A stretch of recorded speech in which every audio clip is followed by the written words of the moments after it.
Hello everyone, कैसे हैं आप लोग। स्वागत है आपका हमारे YouTube channel Rameez NEET biology classes में। तो स्टूडेंट्स, आज हम लोग ह्यूमन रिप्रोडक्शन के अपने अगले सबसे इम्पोर्टेंट टॉपिक पे जाने वाले हैं, जिसका नाम है प्लेसेंटा। तो आइए स्टार्ट करते हैं प्लेसेंटा को।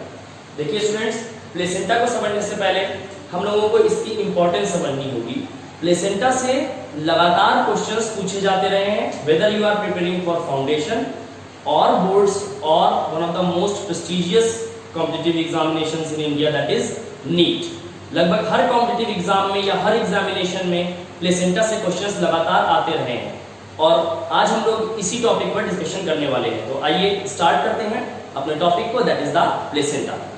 तो स्टूडेंट्स, प्लेसेंटा क्या होता है? एक्चुअल में प्लेसेंटा कुछ नहीं है, प्लेसेंटा कनेक्शन है किसके बीच में? मदर की बॉडी के बीच में एंड द डेवलपिंग फीटस।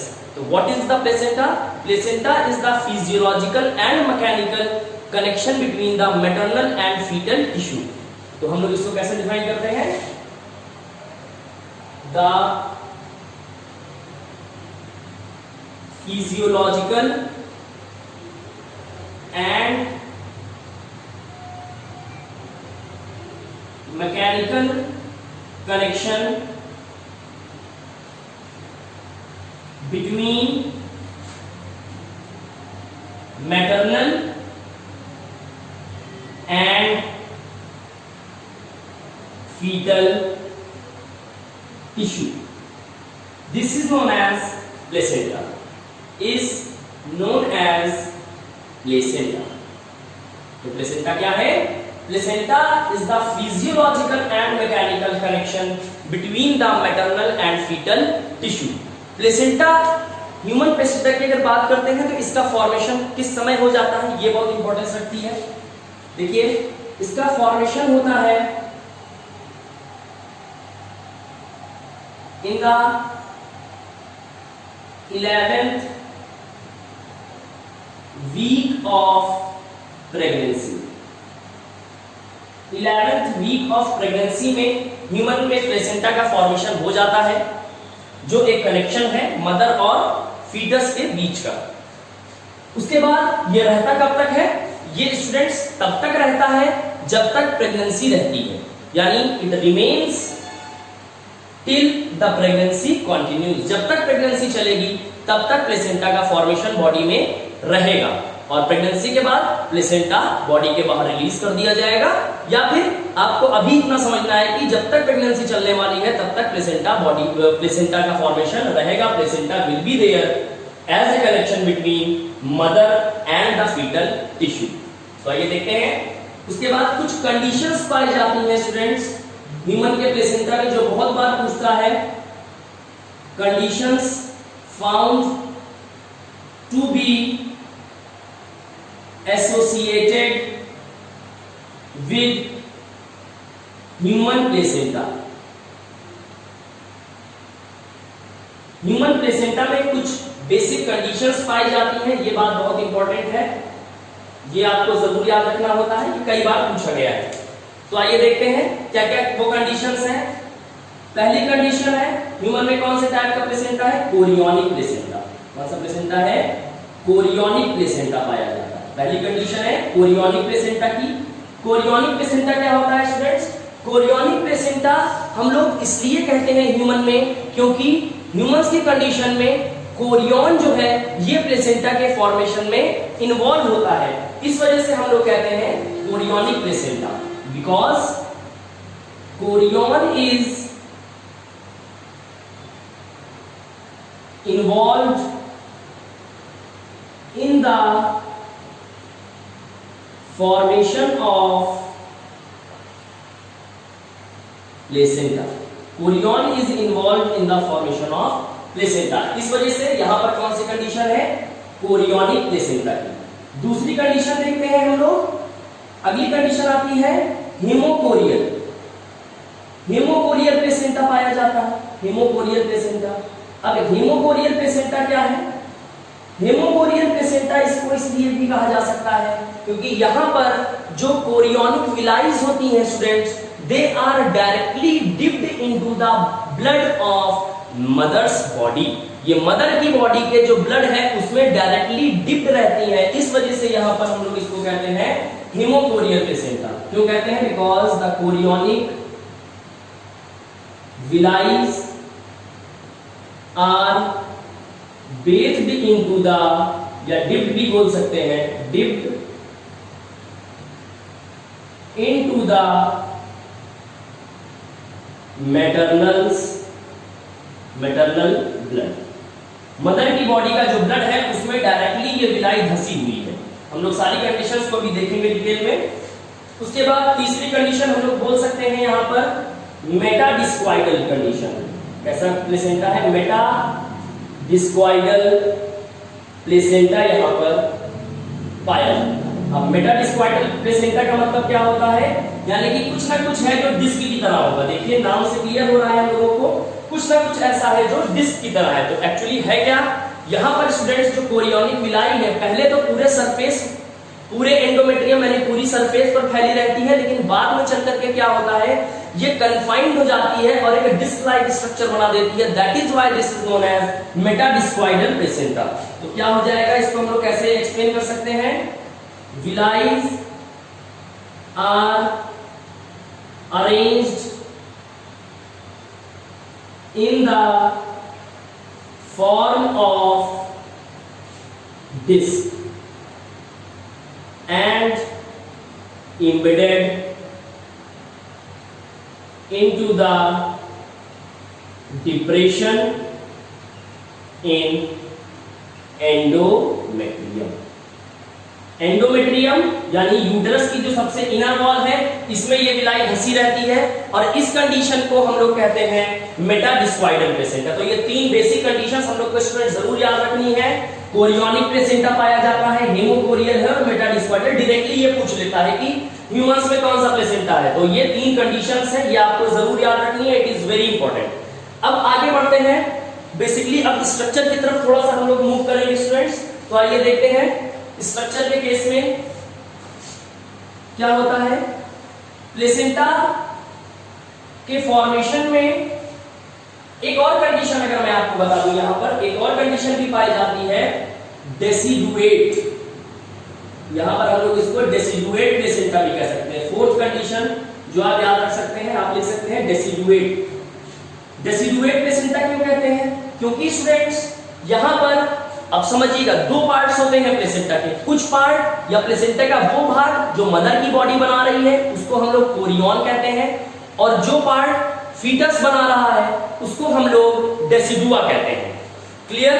अच्छा, तो देखते हैं डेसिडुएट प्लेसेंटा का मतलब क्या होता है। That decidua is given out of the body after parturition। Parturition के दौरान जो डेसिडुआ है, जो मेटरनल पार्ट है, याद रखिएगा मेटरनल पार्ट को हम लोग डेसिडुआ कहते हैं और जो फीटल पार्ट है उसको हम लोग कोरियन कहते हैं। ये बात आपको ध्यान रखनी है।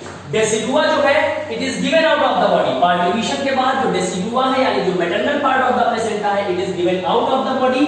That is why this condition is also known as deciduate. तो चार कंडीशंस है, मेटाडिस्क्वाइडल, कोरियोनिक, तीसरा आपका आ जाता है डेसिडुएट और चौथा हो सकता है हेमोकोरियल। तो ये चारों कंडीशंस हम लोगों को ध्यान रखनी होती है। तो ये बहुत इंपॉर्टेंट है चारों कंडीशंस। अब हम लोग आगे बढ़ेंगे, प्लेसेंटा के स्ट्रक्चर को पढ़ने की कोशिश करते हैं। तो आइए देखते हैं प्लेसेंटा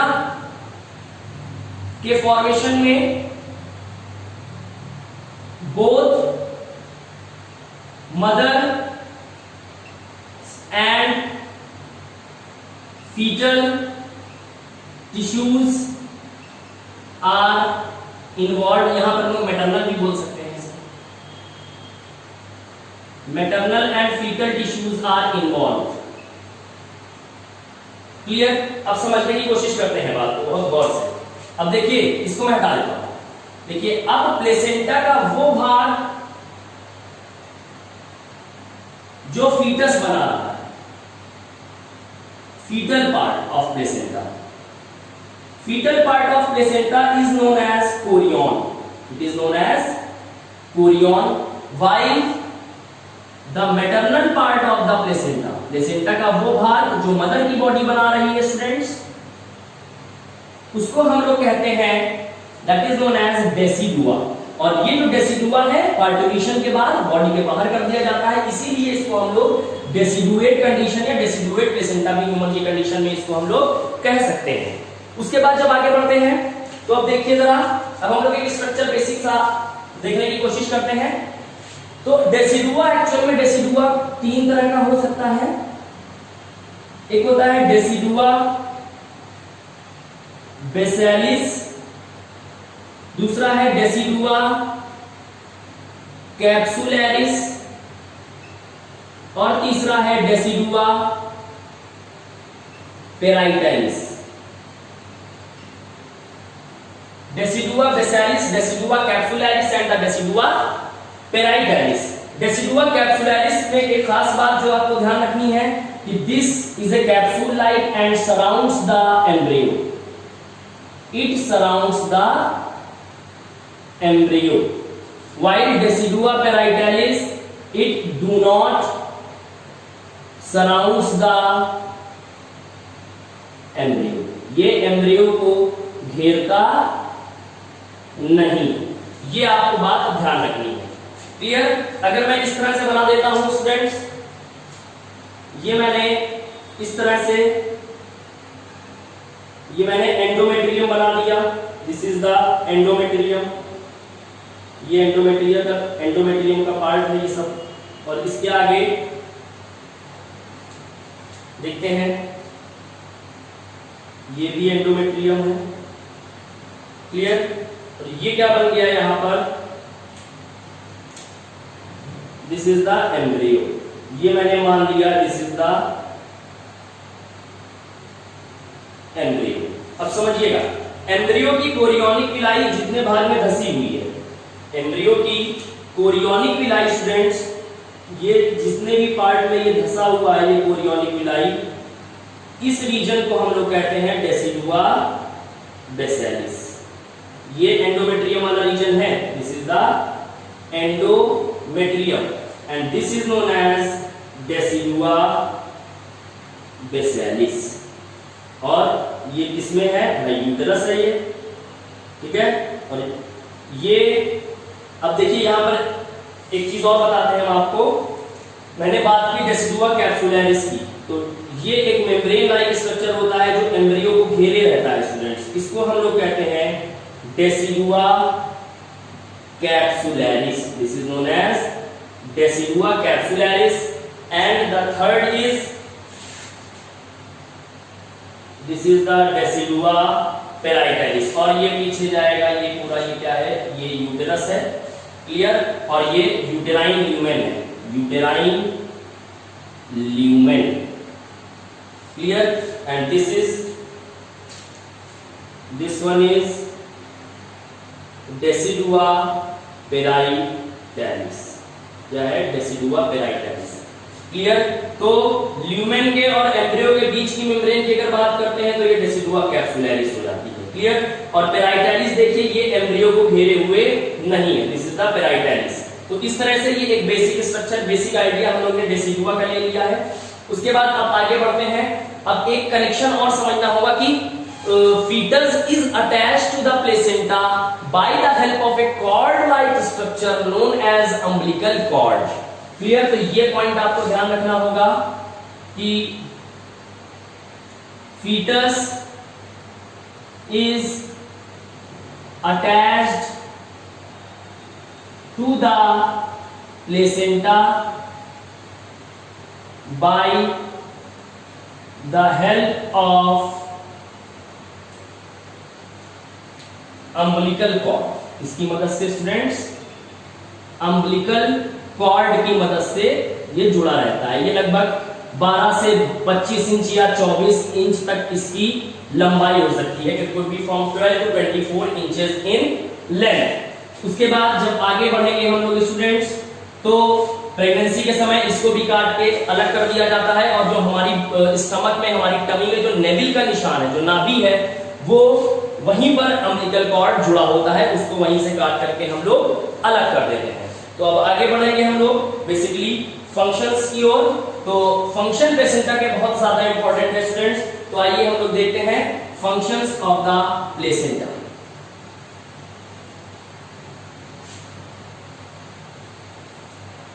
फंक्शंस ऑफ प्लेसेंटा बहुत इंपॉर्टेंट है।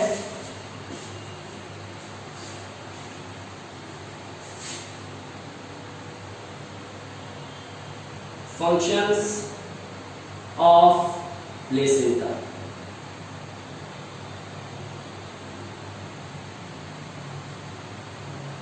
स्टूडेंट्स प्लेसेंटा बहुत ज्यादा इंपॉर्टेंट है, बहुत सारे फंक्शंस है इसके हमारी बॉडी के अंदर, यानी कि एक बच्चे और मदर के बीच का कनेक्शन, इसका बहुत ज्यादा इंपॉर्टेंस है ह्यूमन के केस में स्पेशली।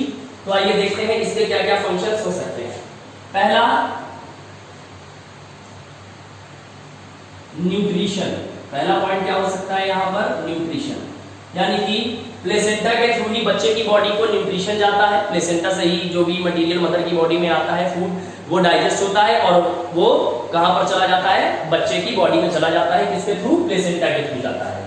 दूसरा हो सकता है एक्सक्रीशन। एक्सक्रीशन स्टूडेंट्स, जो भी वेस्ट मटेरियल बच्चे की बॉडी में बन रहा है, क्लियर, जो भी वेस्ट मटेरियल फीटस में बन रहा है वो प्लेसेंटा के थ्रू डिफ्यूज होके, बात ध्यान रखिएगा, डिफ्यूज होके मदर की बॉडी में जाता है और फिर मदर की बॉडी से उसको बॉडी के बाहर कर दिया जाता है। तीसरा यहां पर हो सकता है, बहुत इंपॉर्टेंट चीज है, हार्मोन सिक्रीशन, हार्मोनल सिक्रीशन। तो प्लेसेंटा जो है ये एंडोक्राइन की तरह भी काम कर सकता है, it can also work as endocrine gland. क्यों? क्योंकि भाई एंडोक्राइन ग्लैंड जो होते हैं they are involved in the secretion of hormones, और यहां से बहुत सारे हार्मोन्स निकलते हैं, हम लोग सबको देखते हैं कि करके, ये बहुत इंपॉर्टेंट पॉइंट है। यहां पर जो हार्मोन्स निकलते हैं स्टूडेंट्स, आइए देखते हैं उनके बारे में। पहला है HCG। HCG is human chorionic gonadotropin, human chorionic gonadotropin, that is HCG. It is released from the placenta and the most important thing is that यहाँ पर दो चीजें इसके लिए इंपॉर्टेंट है। इसका फंक्शन क्या है, it maintains corpus luteum। अब बात समझिएगा, कॉर्पस ल्यूटियम के मेंटेनेंस में LH का भी इन्वॉल्वमेंट है। LH भी कॉर्पस ल्यूटियम को मेंटेन करता है, जहां पर हमने आपको हार्मोनल रेगुलेशन पढ़ाया है, और HCG भी क्या कर रहा है, ये भी कॉर्पस ल्यूटियम के मेंटेनेंस में इन्वॉल्व है। तो बड़ी इंपॉर्टेंट बात है ये। और दूसरा खास बात ये है जो थोड़ी सी अट्रैक्टिव भी हो सकती है हम लोगों के लिए, कि HCG जो है it is used in the confirmatory test of pregnancy, क्योंकि जब HCG की मात्रा शरीर में बढ़ती है प्रेगनेंसी के दौरान, तब ये HCG यूरिन के माध्यम से शरीर के बाहर भी आता रहता है, और जो हम लोग घरों में टेस्ट करते हैं प्रेगनेंसी का, उसमें बेसिकली HCG को ही डिटेक्ट किया जाता है। तो इसको हम लोग देख सकते हैं, it is HCG is used in the confirmatory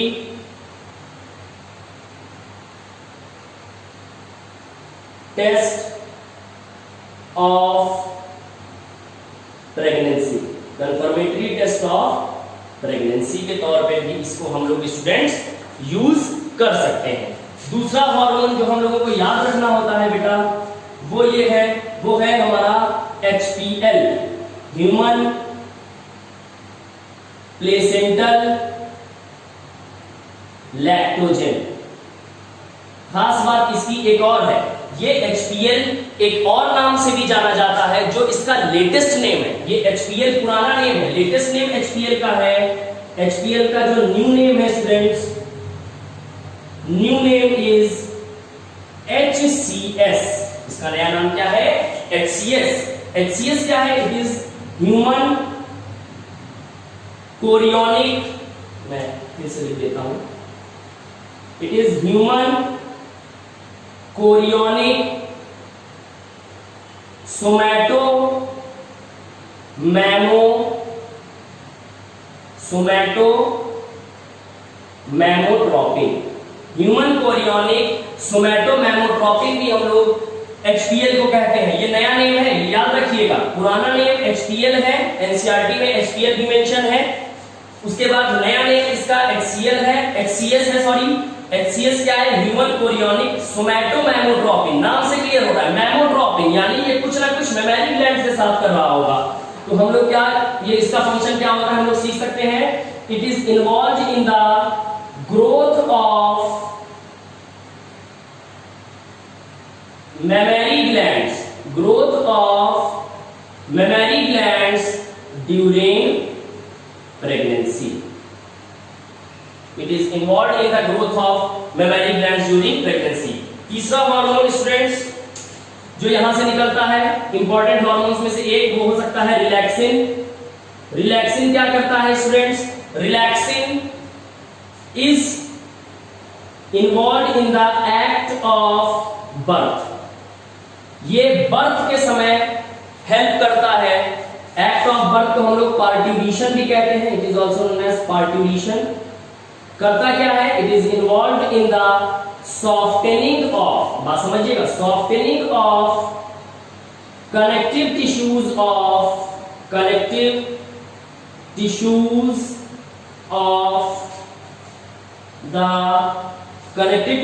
the pubic symphysis. Pubic symphysis जो है, नीचे का जो रीजन है, इसके टिश्यूज को लूजन करता है ताकि बर्थ आसानी से हो सके। ये बात ध्यान रखिएगा। अच्छा, रिलैक्सिन और ऑक्सीटोसिन में कंफ्यूजन हो जाता है। रिलैक्सिन क्या कर रहा है? सॉफ्टनिंग ऑफ कनेक्टिव टिश्यू, जबकि ऑक्सीटोसिन क्या कर रहा है? Contraction of uterine muscles. वो क्या कर रहा है? Contraction of uterine muscles. Uterus की जो, अगर आपको याद हो, मैंने आपको बताया हुआ है पिछली वीडियोस में, यूटेरस की जो मायोमेट्रियम है उसमें स्मूथ मसल्स मिलती हैं, क्लियर? और उन स्मूथ मसल्स में खिंचाव, तनाव पैदा करता है पार्ट्यूरेशन के समय, जिसकी वजह से जो फीटस है वो आगे की तरफ पुश होता है। बात समझिएगा गौर से। वो काम किसका है? ऑक्सीटोसिन का। जबकि softening of the connective tissues of pubic symphysis, it is the function of relaxin. इतना आपको ध्यान रखना है। उसके अतिरिक्त जो हार्मोन मेंशन किए गए हैं एनसीईआरटी में, वो क्या हो सकते हैं? दे आर प्रोजेस्टेरॉन, एस्ट्रोजन, ये हार्मोन्स का भी सिक्रीशन होता है। इसके अतिरिक्त कुछ और हार्मोन्स हम लोग याद रख सकते हैं, दैट इज कोरियोनिक थायरोट्रोपिन,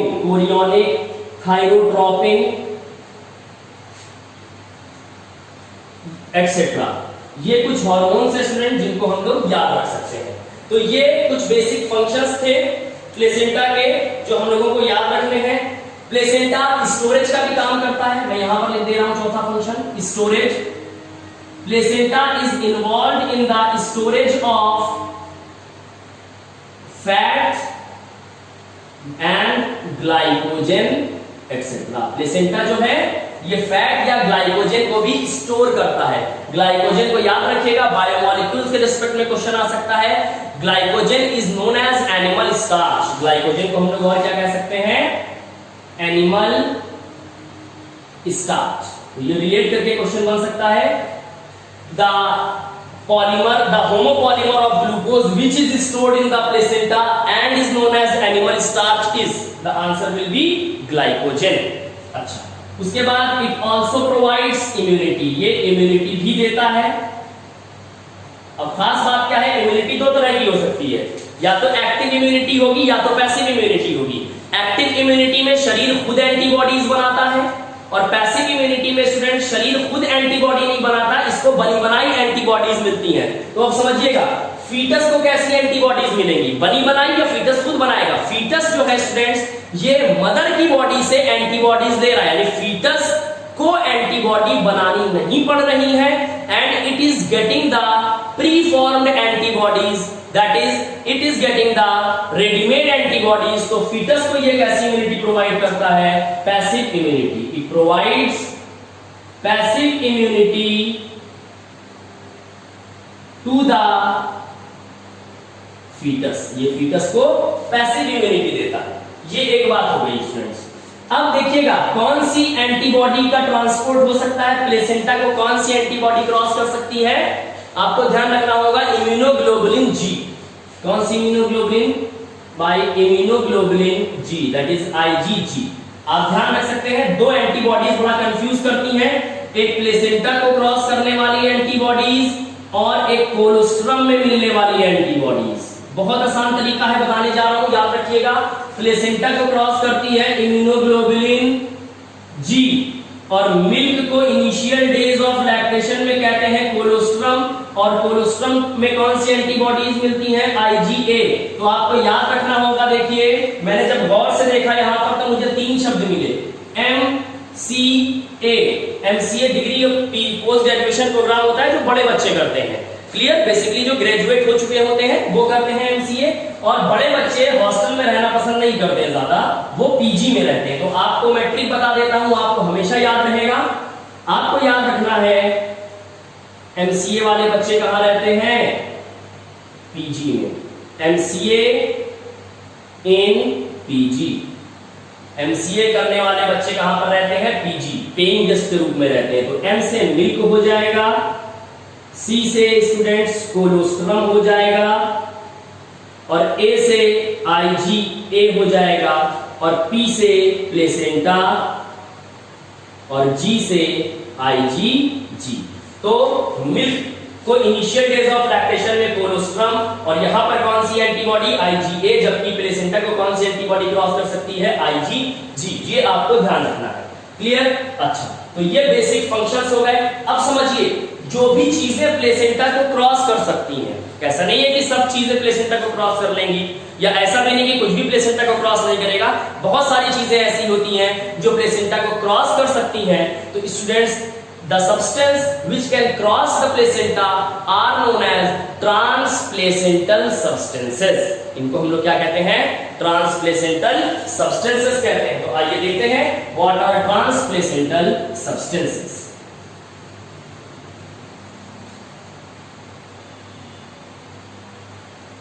ये छोटा सा टॉपिक है, इंपॉर्टेंट है, अच्छा टॉपिक है, इंटरेस्टिंग है। देखिए क्या होता है ट्रांसप्लेसेंटल सब्सटेंसेस। स्टूडेंट्स, अगर हम लोग बात करते हैं ट्रांसप्लेसेंटल सब्सटेंसेस की, तो how can we define it? We can define it as the substances which can cross the placenta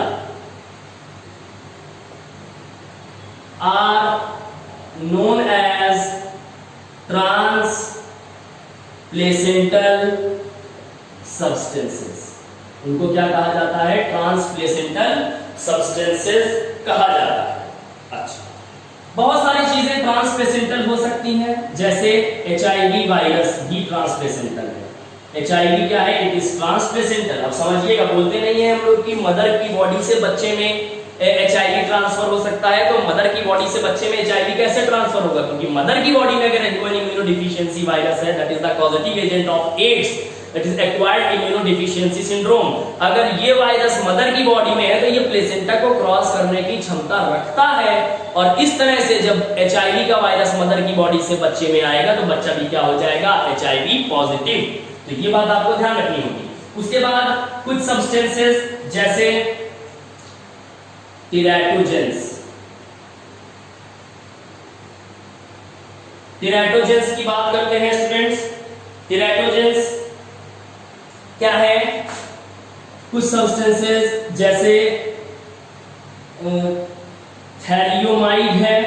थैलियोमाइड एक टेराटोजेन है, ये ड्रग के रूप में यूज किया जाता है, और ये क्या कॉज कर सकता है? Deformation of arms and legs. इसको हम लोग कहते हैं फोकोमेरिया, इट इज नोन एज फोकोमेरिया। ये कंडीशन आपको जब आप होपफुली कभी मेडिकल कॉलेज जाएंगे तो वहां पर आपको बताया जाएगा, फोकोमेरिया कहते हैं इसको। उसके बाद मरकरी। मरकरी ये इंपॉर्टेंट है, it is very important from every point of view, चाहे आप बोर्ड पढ़ रहे हो चाहे नीट के बारे में पढ़ रहे हो। मरकरी की अगर बात करते हैं तो मरकरी भी कीरेटोजन है, यानी ये ऐसा मेटल है जो प्लेसेंटा को क्रॉस कर सकता है एंड इट कॉज मिनीमेटा डिजीज। ये क्या कर सकता है? मिनीमेटा डिजीज को कॉज कर सकता है। इसमें क्या सिम्टम होता है? Flipper like arms. आर्म्स होते हैं वो कैसे होते हैं? फ्लिपर लाइक हो जाते हैं, फ्लिपर लाइक आर्म्स यानी कि हैंड्स। तो ये आपको याद रखना होगा। उसके बाद कुछ ड्रग्स भी हैं जो प्लेसेंटा को क्रॉस कर सकते हैं, जो ट्रांसप्लेसेंटल हो सकते हैं, जैसे कि कोकीन, निकोटीन, ये सब क्या कर सकते हैं? प्लेसेंटा को क्रॉस कर सकते हैं। और हेरोइन भी क्या हो सकती है? हेरोइन एक्सेट्रा, ये क्या कर सकते हैं? ये प्लेसेंटा को क्रॉस कर सकते हैं। तो दीज आर ट्रांसप्लेसेंटल सब्सटेंसेस। तो इस तरह से आपको चीजों को याद रखना पड़ेगा। That was all about placenta and ट्रांसप्लेसेंटल substances. आपको हमारा ये वीडियो कैसा लगा हमको कमेंट सेक्शन में जरूर बताएं। और अगर आपने अभी तक हमारे YouTube channel Rameez NEET biology classes को सब्सक्राइब नहीं किया है तो प्लीज उसको सब्सक्राइब करें और लाइक करें and please share it with your friends, family and your colleagues. Thank you.